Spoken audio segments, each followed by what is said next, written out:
नाज़रीन, यहाँ पर आपको बताएं कि पाकिस्तान में पहली मरतबा रंगपुर के सहरा में बड़े पैमानों पर ऊँटों की फार्मिंग का आगाज कर दिया गया। मीट फार्म पर मुख्तलिफ इकसाम के ऊँट पाले गए। थल में उगने वाली कुदरती जड़ी बूटियाँ और दरख्त और ऊँटों की खुराक पर है। इसी पर एहसन मकबूल की ये रिपोर्ट देखिए।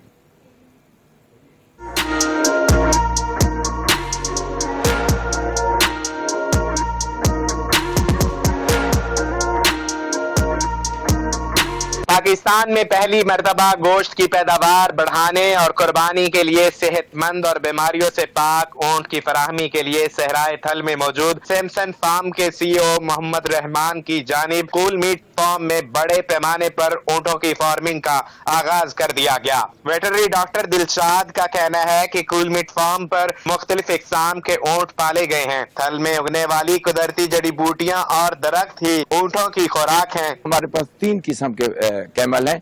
एक है कोई व्हाइट कलर का, ये बलूचिस्तान की नस्ल है। दूसरा है हमारे पास थरपारकर का, उसको कहते हैं सिंधी मडेचा।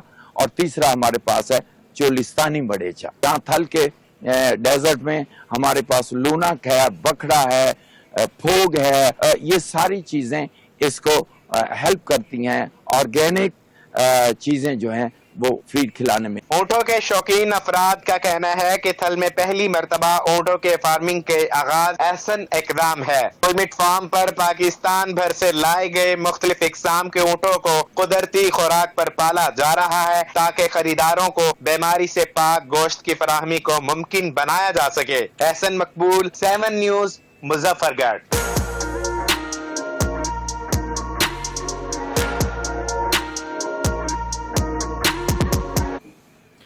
रिपोर्ट आपने मुलाहिजा की।